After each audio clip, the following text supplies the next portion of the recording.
বাপ কাকে বলে আবার 1 মিনিট দেখাই। বাপ কি জিনিস দেখাতেই হচ্ছে। যেহেতু এখানে কথাতে আছি, কাজে না দেখিয়ে পারছি না। 1 মিনিট দেখাই বাপ কাকে বলে, আর 1 মিনিট দেখায় মা কাকে বলে, তারপর সামনে আসছি। সম্মানিত দিনী ভাই বোন, এ দেখেন বাপ, এ দেখেন।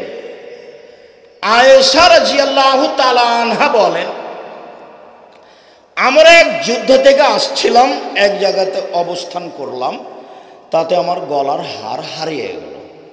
কোথায় যে হারটা হারালো খুঁজে পাচ্ছি না। বিষয়টি জনগণ জেনে হার খুঁজতে লাগলো।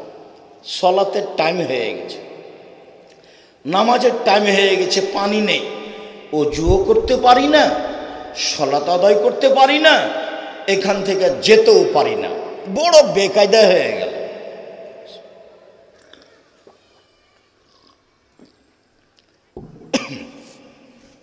জনগণ আমার আব্বাকে বলল, কি হয়েছে জানেন?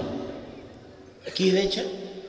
আরে আপনার মেয়ে হার হারিয়েছে তো, খুঁজে পাওয়া যাচ্ছে না, এখানে পানি নেই, ওযুও করতে পারছি না, সলাত আদায়ও করতে পারছি না, বড় বেকায়দায় পড়েছি। এইবার রাগ করে বাপ আসছেন মেয়ের কাছে। মেয়ের যে অবস্থা, এটা যদি বাঙালি পিতা দেখে তো মেয়েকে মারা কিছু বলা তো দূরের কথা, উল্টা ফিরে যাবে, উল্টা ফিরে যাবে। দেখেন, আমার আব্বা যখন আমার কাছে আসলেন, তখন আমার স্বামী আমার উরু রানের উপরে মাথা দিয়ে ঘুমিয়েছিলেন। আমার আব্বা যখন আমার কাছে আসলেন, তখন আমার স্বামী আমার উরু রানের উপরে মাথা দিয়ে ঘুমিয়েছিলেন। বাঙালি কোনো পিতা যদি মেয়ের জামাইয়ের এই অবস্থা দেখে, তাহলে সেখানে যাবে কি? যাবে না। তাড়াহুড়া করে কিছু বলা তো দূরের কথা, উল্টা ফিরে যাবে। এখন আয়েশা রাদিয়াল্লাহু তাআলা আনহা বলেন, আমার পিতা যে আমাকে কয়েকটা কিল মারলেন, ফাল্লাকা জানি লাকসাতান শাদীদা, খুব জোরে কিল মারলেন। আমার স্বামী আমার উরু রানের উপরে মাথা দিয়ে না ঘুমালে আমি মায়ের কারণে দূরে সরে যেতাম, এত জোরে তিনি মারলেন। এইবার সবচেয়ে বড় মানুষে মারলেন আবু বকর সিদ্দিক। সবচেয়ে বড় মহিলাকে মারলেন, আয়েশাকে মারলেন। সবচেয়ে বড় মানুষের সামনে মারলেন, মুহাম্মদ সাল্লাল্লাহু আলাইহি সাল্লামের সামনে মারলেন, জামাইয়ের সামনে মারলেন, বিবাহদারী মেয়েকে মারলেন, পূর্ণ যুবতী মেয়েকে মারলেন। যেই সময়ে মেয়ের পুরু রানের ওপরে জামাই মাথা দিয়ে ঘুমিয়ে আছেন, এই সময়ে মারলেন। হাত দিয়ে মারলেন, খোলা মাঠে মারলেন, 1400 মানুষের সামনে মারলেন। সবচেয়ে বড় মানুষে মারলেন। পৃথিবীর ইতিহাসে আদম থেকে নিয়ে কিয়ামত পর্যন্ত নবী রাসূল ব্যতীত আবু বকর সিদ্দিকের চেয়ে দামি মানুষ কেউ নেই। সবচেয়ে দামি মানুষ আবু বকর সিদ্দিক রাদিয়াল্লাহু তাআলা। সবচেয়ে বড় মানুষে মারলেন, সবচেয়ে বড় মহিলাকে মারলেন। হাওয়া থেকে নিয়ে কিয়ামত পর্যন্ত যত মহিলা এসেছে, যত মহিলা আছে, যত মহিলা আসবে, সবার চেয়ে দামি হলেন আয়েশা রাদিয়াল্লাহু তাআলা। সবচেয়ে বড় মানুষের সামনে মারলেন, মুহাম্মদ সাল্লাল্লাহু আলাইহি সাল্লামের সামনে মারলেন। আদম থেকে নিয়ে কিয়ামত পর্যন্ত সবচেয়ে দামি মানুষ, জান্নাতের গেটে লেখা আছে সর্বপ্রথমে যিনি প্রবেশ করবেন তিনি হলেন মুহাম্মদ সাল্লাল্লাহু আলাইহি সাল্লাম। সবচেয়ে বড় মানুষে মারলেন, সবচেয়ে বড় মহিলাকে মারলেন, সবচেয়ে বড় মানুষের সামনে মারলেন, জামাইয়ের সামনে মারলেন, বিবাহদারী মেয়েকে মারলেন, পূর্ণ যুবতী মেয়েকে মারলেন। জামাই যখন মেয়ের উরু রানের উপরে মাথা দিয়ে ঘুমিয়ে আছে সেই সময়ে মারলেন, হাত দিয়ে মারলেন, খোলা মাঠে মারলেন, 1400 মানুষের সামনে মারলেন। এত বড় বাপে এত বড় বেটিকে এত বড় মানুষের সামনে মেরে দিলেন, ভুল। কোথায় হারখান পড়েছে খেয়াল করেননি। আর আপনার মেয়ে হজ শুনতে এসে ওই লোকের সামনে দাঁড়িয়ে জিনিস কিনে আপনি তাকে একটা ধমকও দিতে পারেন না, আপনি আবার বাপ ছি থু ছি, এরকম বাপের বেঁচে থাকার চেয়ে মরে যাওয়া ভালো। জামিয়া সালাফিয়া যদি 519 জন ইয়াতিম পালন করে, আপনার মেয়ে কাল থেকে পালন করবে, আপনার মতো বাপের প্রয়োজন নেই ইনশাআল্লাহ। কাল যদি আবার 500 ইয়াতিম যায়, জামিয়া সালাফিয়া লালন পালন করবে ইনশাআল্লাহ, কোনো সমস্যা নেই। দেশের সবচেয়ে বড় প্রতিষ্ঠান জামিয়া সালাফিয়া, আয়াতনে, শিক্ষক সংখ্যায়, ছাত্র সংখ্যায়, শিক্ষা মানে দেশ বিদেশের শিক্ষকে। আপনার বাড়ির পাশে যেটা আছে সেটা ছেলেদেরটা 40 বিঘা জমির উপরে, মেয়েদের যেটা আছে তানোরে তৈরি হচ্ছে এটা 77 বিঘা জমির উপরে, যেটা ঢাকাতে আছে সেটা প্রায় 100 বিঘা জমির উপরে, যেটা দিনাজপুরে আছে সেটা প্রায় 20 বিঘা জমির উপরে। 5000-এর বেশি ছেলে মেয়ে পড়াশোনা করে। 300 জন শিক্ষক শিক্ষিকা রয়েছেন, ইন্ডিয়া থেকে এসেছেন, সৌদি আরব থেকে এসেছেন, বাংলাদেশ থেকে আছে। প্রায় 40 লক্ষ টাকা মাসে বেতন লাগে। আপনার মেয়ে থাকবে এতিম হিসেবে, সমস্যা নেই। আপনার মতো বাপ আমি চাইনি, দুঃখিত, মনে কিছু নিয়েন না। আপনাকে আমি কষ্ট দিতে আসেনি, আপনি আমার দিনী ভাই। আমি বলতে এসেছি মেয়ে কেন করে হ্যাঁ করছে সেটা বলেন আপনি। ও হিন্দুর মেয়ে প্রমাণ করতে হবে, আনহলে আপনার মেয়ে প্রমাণ করতে হবে কোনটা। যেদিকে যাবেন চলেন। আমি আব্দুর রাজ্জাক বিন ইউসুফ আপনার দিনী ভাই, আপনাকে আমি কষ্ট দিতে আসিনি। জাতির যদি রাস্তাঘাট করে দিতে না পারি, জাতির যদি স্কুল কলেজ করে দিতে না পারি, জাতিকে চূড়ান্ত সঠিক ধর্ম দিতে পারবো ইনশাআল্লাহ। ধর্মের ব্যাপারে জাতিকে ফাঁকি দিয়ে পরকাল হারাতে রাজি নয়, এই কাজ আমি নিইনি। সম্মানিত দিনী ভাই বোন, আফসোস করে মুহাম্মদ সাল্লাল্লাহু আলাইহি ওয়াসাল্লাম এভাবে বলে গেছেন। তিনি আরেক জায়গায় বলে গেছেন, ইন্নী আখাফু আলা উম্মতি মিন সালাসা আমাল ও মিন আমালি সালাসাতিন। আমার উম্মতের উপরে 3টে বিষয় আশঙ্কা করে গেলাম। পৃথিবীর মানুষ শুনে রাখো, আমার উম্মতের উপরে আমি 3টে বিষয়ে আশঙ্কা করে গেলাম। এক, জাল্লাতুল আলেম, মৌলানাদের পা পিছলিয়ে যাওয়া, মৌলানাদের পদস্খলন। কোরআন মাজিদ পড়ে বলছে যে এ দেখেন আল্লাহ বলছে মিলাদ করতে হবে। সাতক্ষীরাতে কোরআন মাজিদ পড়ে বল এ দেখেন আল্লাহ বলছেন ভোট দিতে হবে। অবাক কথা, কোরআন মাজিদ পড়ছে। ধর্ম জেনে জাতির সামনে এসেছি, না জেনে নয়। সব জেনে এসেছি, এ কথা বলিনি, তবে জেনে এসেছি। পড়ি, ফতোয়া লিখি, মুখে লিখি, মুখে বলি, কলমে লিখি, বইয়ে লিখি, কাজই তাই।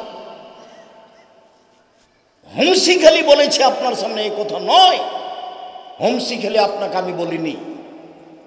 সম্মানিত দিনী ভাই বোন, ধর্ম বিকৃত করে বেশি দিন বেঁচে থাকার চেষ্টা করিয়েন না। দলীয় দাপট দেখিয়ে একদিন বেঁচে থাকার চেষ্টা করিয়ে নেয়, 1 মিনিট নয়। দলীয় দাপট দেখাইতে হবে না। প্রতিশোধ নেই, প্রতিশোধের পাতা ছিঁড়ে দিয়েছি। প্রতিশোধ নেই, প্রতিশোধের পাতা ছিঁড়ে দিয়েছি। কারো বিরুদ্ধে মামলা করব না, কাউকে জেল হাজতে দিব না, 1 জমি 3 বার বিক্রি করব না, কোনো মানুষকে অপমান করব না, অমুকের চরিত্র ফুলের মতো পবিত্র এ বলে লাফাবো না। ওর খাই না আমি, এই ছেলে দিন মজুরি করে খাই বেটা, মান সম্মান আছে। মানুষের পিছে পিছে ঘোড়া বেড়াতে রাজি নই, দোকানে বসে আড্ডা পিটতে রাজি নই। দোকানে বসে আড্ডা পিটবো কেন? আব্দুর রাজ্জাক বিন ইউসুফ বলেছেন, বাপের জমিদারি আছে, ব্যবসা করে খাবো। টাকা নেই, চকলেট বিক্রি করে ব্যবসা করব, লোন নিব না। যদি চকলেট বিক্রি করে খেতে না পারি, দিন মজুরি করে খাবো। সারা দিন কাজ করব, বিকালে 500 টাকা পাবো, এটা আমার কোটি টাকা। এইভাবে জীবিকা নির্বাহ করব। লোন নিয়ে বাড়ি গাড়ি করে জাতিকে হুঙ্কার দেখিয়ে লাভ হবে না, আপনার জানাজাই হবে না। হুজুর টাকা নিয়ে জানাজা করেছে, হুজুর জবাব দিবে, আমাকে ডাকেন দেখি কত টাকার মালিক আপনি। কালকে বলিয়েন আমার আব্বার ব্যাংকে লোন আছে, আপনাকে 5 কোটি টাকা দিব, এসে জানাজাটা করে দেন। দেখি আপনার কি সাহস। আমি দেখি আমার জীবনে 1 মিনিটের জন্য আমাকে কেউ পয়সা দেখে কিছু করাতে পারেনি। সভাপতি সেক্রেটারিকে 1 মিনিটের জন্য আমি হিসাব করতে পারিনি, তাকে সম্মান করি বাস। ও 10টা টাকা দিবে, তারপর আমি যাব। এইরকম 1 মিনিটের জন্য আল্লাহ আমার কাছে ব্যবস্থা করেনি। সামনে ফিরে আছি। শুনুন সম্মানিত দিনী ভাই বোন, ক্ষমতা দেখিয়ে তারপর দেখিয়ে 1 মিনিট বেঁচে থাকবেন না। ফেরাউন ডুবে গেছে 1500 বছর পরে হলেও আপনাদের নেত্রীর বয়স ছিল 45 মিনিট। হুঁশ হয় না কেন? বিবেচনা হয় না কেন? দলীয় দাপট কেন? ক্ষমতা কেন? ক্ষমতার পাতা ছিঁড়ে দিবেন, প্রতিশোধ নেই দুনিয়াতে। 3টা কাজ করবেন কর্ম হিসাবে, 4টে। 1 5 ওয়াক্ত সালাত, 2 হালাল রুজি, 3 কোরআন তেলাওয়াত, 4 দোকানে বসে আড্ডা পিটা হারাম। এটা হারাম কেন? রাত 10টায় ঘুমিয়ে যেতে হবে যে কোনো মূল্যে।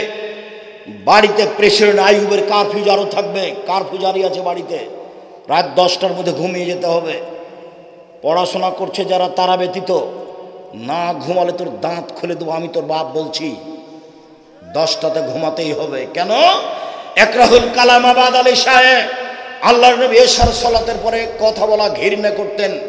একরাহুল নামাকাবাল আলী সাহেব আল্লাহর নবী এশার সালাতের পূর্বে ঘুমিয়ে যাওয়া ঘৃণা করতেন। মনে রাখতে হবে ছেলে তোমাকে। 1 এশার সালাতের পরে কথা বলা ঘৃণিত কাজ, এশার সালাতের পূর্বে ঘুমিয়ে যাওয়া ঘৃণিত কাজ। 10টার মধ্যে 10:30টার মধ্যে ঘুমাতে হবে যে কোনো মূল্যে। 3টায় উঠো, তাহলে কয় ঘন্টা ঘুম হলো? 10টায় ঘুমিয়েছো, 3টায় উঠেছো, কয় ঘন্টা? 5 ঘন্টা। 4টায় উঠেছো, কয় ঘন্টা? কেন তোমার উঠবা তুমি? তোমার সাথে কথা বলার জন্য আল্লাহ তাআলা 7ম আকাশ থেকে 1ম আকাশে নেমে এসেছেন। তুমি কোন শরমে ঘুমিয়ে থাকো? শুধুমাত্র আপনার সাথে কথা বলার জন্য আল্লাহ 7ম আকাশ থেকে 1ম আকাশে নেমে এসেছেন। এনজেল রব্বনা তাআলা ইলা সামাই দুনিয়া হিনা ইয়াবকা সুলুসুল লাইলিল আখিরা। রাতের 3 ভাগের 2 ভাগ পার হয়ে গেলে আল্লাহ 7ম আকাশ থেকে 1ম আকাশে নেমে আসেন। নেমে এসে বলেন, মায়াদুনি ফাস্তাজিবা লাহু, কে আমাকে ডাকে আমি তার ডাকে সাড়া দিব। মায়াসুলিনি ফাউতিয়াহু, কে আমার কাছে কিছু চাই, যে যা চাই তাকে আমি তাই দিয়ে দিব। মায়াস্তাগফিরনি ফাগফিরা লাহু, কে আমার কাছে ক্ষমা ভিক্ষা চায় আমি তাকে ক্ষমা করে দিব। তুমি একটু রাত 3টায় 4টায় উঠে সুন্দর করে ওযু করে 2 রাকাত সালাত আদায় করে হাতটা উঠে তুমি বলো না একটু যে নাটোরে আমাকে 5 শতক জমির ব্যবস্থা করে দাও। আরে নাটোরে বলবে কেন, ঢাকায় বলো। ওর কি রহমতের অভাব আছে? তুমি একটা ভ্যান চাও না,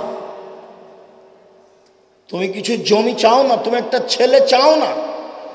আল্লাহর নবী বলছেন যে সারা পৃথিবীর মানুষ একসাথে, হিন্দু মুসলমান বৌদ্ধ খ্রিস্টান সবাই যদি নিজ নিজ প্রয়োজন চায়, একসাথে চায়, যে যা চাচ্ছে আল্লাহ যদি তাকে তাই দিয়ে দেন, তো আল্লাহর কাছে যত আছে তত হতে কমবে না। একটা সুই সাগরে ডুবিয়ে উঠিয়ে দেখবেন কতটুকু পানি লেগে আছে। সুয়ে যতটুকু পানি লেগে আছে এতটুকু আল্লাহর কাছে অর্থ সম্পদ কমবে না। তো আপনার বলতে সমস্যা কোথায়? তারপরে হিসেবে আমি তো মোবাইলই বন্ধ করেছি রাত 2টায়, তা আমি 3টায় উঠবো কি করে? সেই জন্য তো বলছি তোমার জীবন গরু ছাগল কুকুর শ্রীলের মতো।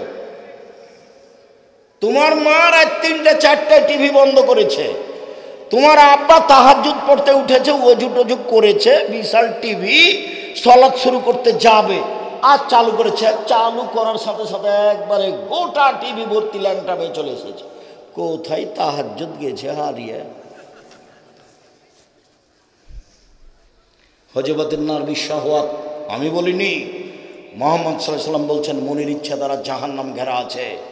হজিবাতিল জান্নাত বিল মাকারিহ, নিয়ম নীতি কষ্ট ক্লেশ দ্বারা জান্নাত ঘেরা আছে। জোর করে জান্নাত পাওয়া যায় না, জোর করে জাহান্নাম পাওয়া যায়। তিনটে পথ সহজ। এক, সচ্ছল অসচ্ছল অবস্থায় দান করুন, জান্নাত হবে। দুই, অল কাজেমিনাল গাইজ, রাগ দমন করবেন, বউকে মারবেন না, গালি দিবেন না, পাড়া প্রতিবেশীর সাথে কোনো রাগ নেই। দল সংগঠন করে এইভাবে মারামারি করবেন না। কতদিন বললাম যে ওরা দুইজন বোন খুব একজন আর একজনকে ভালোবাসে, দেখতে শুনতে সুন্দরী, ভদ্র নম্বর, মাস্টার ডিগ্রি পাস করেছে। এক বোনের বিবাহ হয়েছে আওয়ামী লীগ লোকের সাথে, আর এক বোনের বিবাহ হয়েছে বিএনপি লোকের সাথে। তারা এখন আর কথা বলে না। তো তুমি মানুষের বাড়িতে কাজ করে খাও, এখানে এলে কেন? তোমার শরম হয় না কেন? তুমি দোকানে বসে আড্ডা পিটো কেন? আড্ডা পিঠা চিরদিনের জন্য হারাম। দল সংগঠন করে কাউকে ছোট করার চেষ্টা করিও না।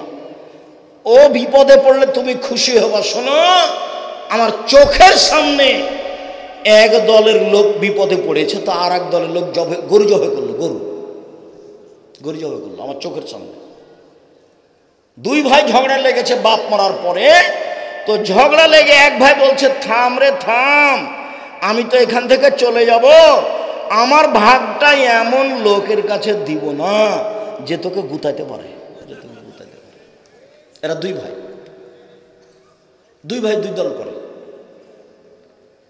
আবার মারামারি করে ঢেঁকি কেটে ভাগ করে নিয়েছে। এই ঢেঁকি কেটে ভাগ করে নিয়েছে, এটা আমার চোখের সামনেকার ঘটনা।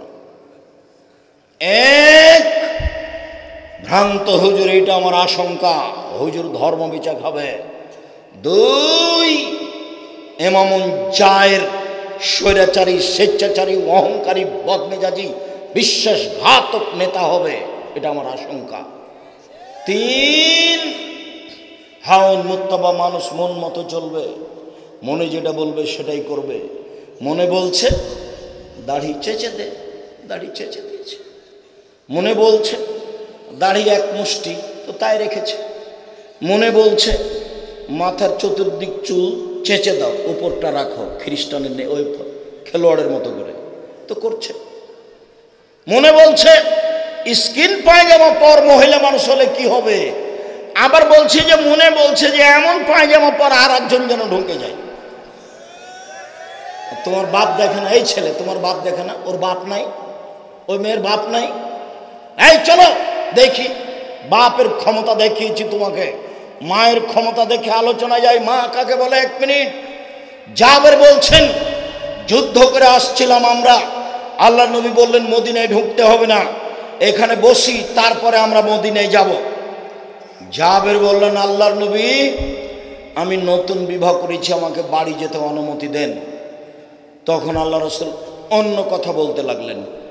ও, তুমি নতুন বিবাহ করেছ, তো কুমারী মেয়ে বিবাহ করেছ না তালাক প্রাপ্তা মেয়ে বিবাহ করেছ? তখন জাবের বলছেন, আমি তালাক প্রাপ্তা মেয়ে বিবাহ করেছি। ওর বিবাহ হয়েছিল, ওর স্বামী তাকে ছেড়ে দিয়েছে, আমি তাকে বিবাহ করেছি। তখন আল্লাহ নবী বলছেন, কুমারী মেয়ে কেন বিবাহ করলে না? তুমি তার সাথে খেলতে, ও তোমার সাথে খেলতো। কুমারী মেয়ে কেন বিবাহ করলে না? তুমি তার সাথে খেলতে, ও তোমার সাথে খেলতো। আল্লাহ নবী তো এই পর্যন্ত বললেন।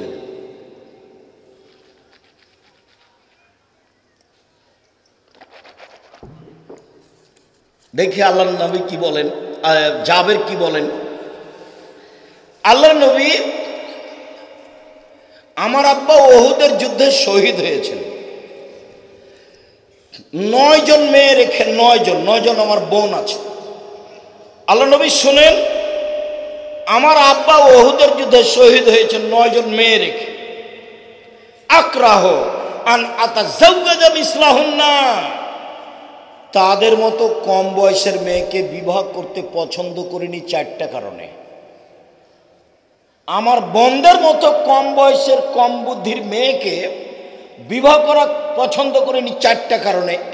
এক, লেতুয়াল্লিমাহুন্না, আমার স্ত্রী যেন আমার বোনদেরকে বিদ্যা শিখাতে পারে।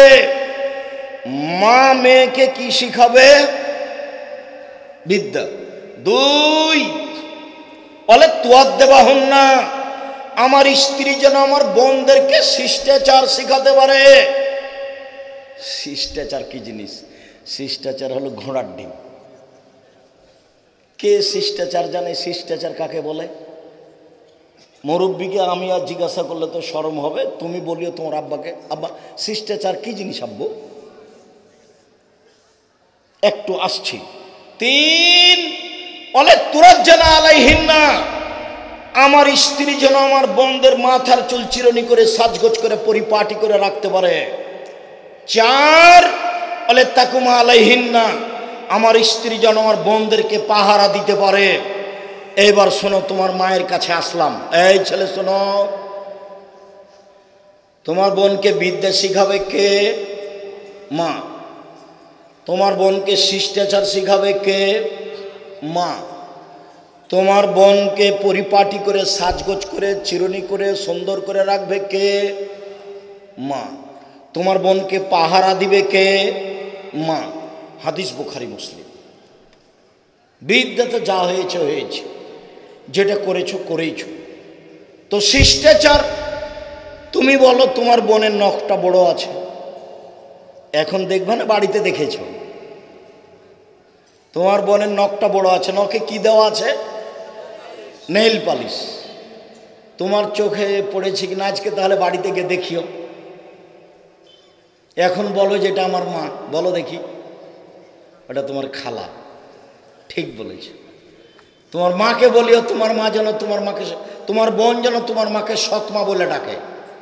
সেদিনও তাই দেখাচ্ছিলাম সৎমা কাকে বলে। দুইটা মেয়ে, একটা হলো নিজের, একটা সৎ মেয়ে। তোর মা বলেছে ওখানে বসে থাক, আমি একটু আসছি, এইদিকে বসে আছে।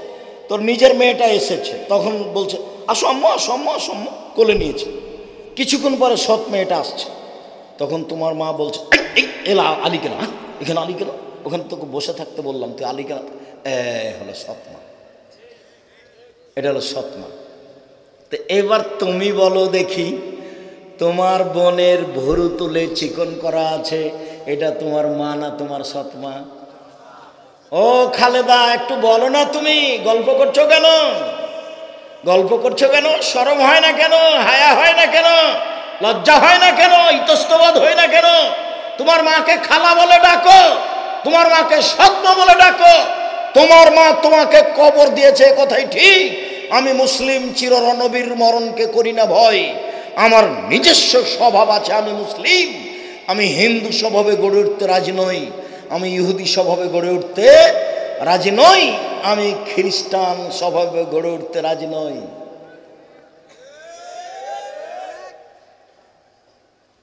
তোমার মাথায় চুল ছোট কেন খালেদা? তোমার মাথায় চুল ছোট কেন? বলো, তোমার মাকে এখন খালা বলবে না কি বলবে, না ফুফু বলবে? বলো।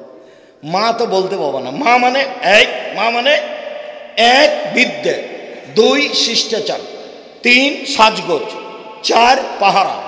এক কোথায় ছিলি এতক্ষণ? দাঁত খুলে দেবো একবারে। সলাৎ হয়েছে? দেরি করছিল কোথায়? আজকে ক্লাস থেকে, স্কুল থেকে আসতে দেরি হলো কেন? কালকে 3:05 এসেছিল, আজকে 3:30 কেন? অক্ষরে অক্ষরে খোঁজ নিতে হবে। তোমার মা পাহারাদার, তোমার মা তোমার পাহারাদার, তোমার মা তোমার বোনের পাহারাদার, আমি বলিনি। আর তোমার বাপ, বাপ তো কাকে বলে দেখালাম? কাকে বলে, কাকে দেখালাম বলো তো? আবু বকর সিদ্দিক রাদিয়াল্লাহু আনহু। কি দিয়ে বুঝাই আমি? তোমার মাথার চুল উপরে আছে, চতুর্দিক চাঁচা আছে। তোমার গায়ে একটা গেঞ্জি আছে, তাতে পিছনে 10 লেখা আছে। দেখতে দেখতে নামাজ শেষ। কোনটা বলি আমি? শিষ্টাচার না তোমার বাপ বুঝলো তো, না তোমার মা বুঝলো, না শিষ্টাচারের দাম দিল। আল্লাহর নবীর মুখের ভাষা, বুখারী মুসলিমের হাদিস। আম গাছে জাম ধরতে পারে, ধরে না। অমাবস্যার রাতে চাঁদ উঠতে পারে, উঠে না। সুঁয়ের ছিদ্র দিয়ে লাঙ্গলের ফাল ঢুকতে পারে, ঢোকে না। সুঁয়ের ছিদ্র দিয়ে লাঙ্গলের ফাল ঢুকে যেতে পারে, আম গাছে জাম ধরে যেতে পারে, অমাবস্যার রাতে চাঁদ উঠে যেতে পারে। একটা লম্বা কলম ঢুকানো আছে, বাইদানি। খারাপ লাগে কেন? তোমার বাপ বসে আছে নাকি? দেখো মুখখান দেখো তোমার বাপের। কষ্ট দিতে আসিনি। মুহাম্মদ সাল্লাল্লাহু আলাইহি সাল্লামের শিষ্টাচার তোমার আমার প্রয়োজন কিনা? আব্দুল্লাহ ইবনে উমর বলেন, রাসূল সাল্লাল্লাহু আলাইহি সাল্লাম বলেছেন, পৃথিবীর মানুষ শুনে রেখো, তোমরা প্রত্যেকেই নিজ নিজ নিজের দায়িত্বশীল। জীবনে যা করছো সব বুঝিয়ে দিতে হবে, অক্ষরে অক্ষরে সাবধান। দোকানে বসে আড্ডা পিটো না। আমার তিনটা কথা শোনো পৃথিবীর মানুষ। এক, মুখখান বন্ধ রেখো, মুখ খুলিও না। দুই, বাড়িতে থাকো, বাইরে যায় না, দোকানপাটে নয়। তিন, পাপের জন্য কাঁদো, জান্নাত হবে। পাপের জন্য কাঁদো, জান্নাত হবে। গাভীর বান থেকে চাপ দিয়ে দুধ বের করে ভিতরে ঢোকানো যায় না, যেমন আল্লাহর ভয়ে কাঁদে যে সে জাহান্নামে যাবে না, তেমন। এক, মুখ বন্ধ রেখো, ক্ষমতা দেখায়ও না, দোকানপাটে বসিও না। দোকানে যাব, আসসালামু আলাইকুম মোহাম্মদ, তোমার কাছে লবণ আছে? জি আছে, 1 কেজি লবণ দাও। মোহাম্মদ, তোমার কাছে মরিচ আছে? আছে, 200 মরিচ দাও। দাম দেওয়া হয়েছে, আসসালামু আলাইকুম। এই পর্যন্ত দোকানের সময়, এই পর্যন্ত দোকানের সময়। 12টা 1টা পর্যন্ত কিভাবে থাকেন? নিজেকে মানুষ মনে করবেন।